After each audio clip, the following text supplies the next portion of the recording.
Well, I will say that I drove from Miami to Fort Lauderdale to meet my brother for dinner, about 40 miles, and I did not touch. Well, I touched the wheel. But let me tell you that during that, The car drove itself, and you did not need to intervene. it did not need me for this entire ride. Yeah. So It's pretty magical. It's like when you tell people that they've not experienced it, they don't believe you, you know?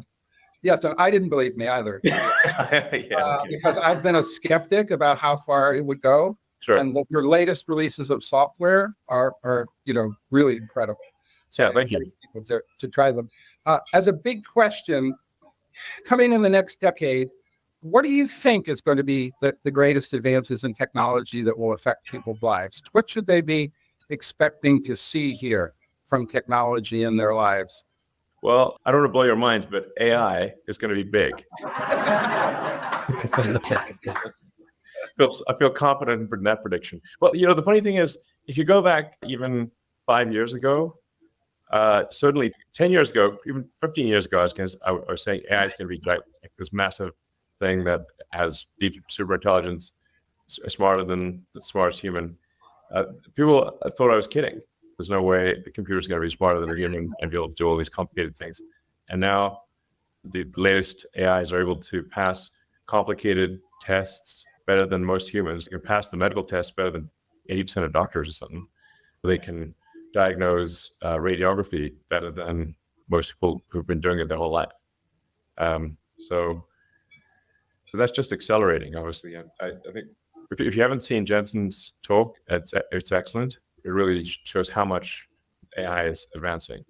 And it's advancing on the hardware front, on the software front, in terms of data. This is like the new sort of thing is synthetic data, because we've actually run out of all the books, and you literally run out of you take the entire internet and all books ever written, and all interesting videos, and you've now exhausted all of basically the cumulative sum of human knowledge has been exhausted in AI training. That happened basically last year. And so the only way to then supplement that is with synthetic data, where the AI it'll sort of write an essay or come up with a thesis, and then it will grade itself and sort of go through this process of self-learning with synthetic data, which is always challenging, because how do you know if it hallucinated the answer or it's a real answer? So it's challenging to find the ground truth.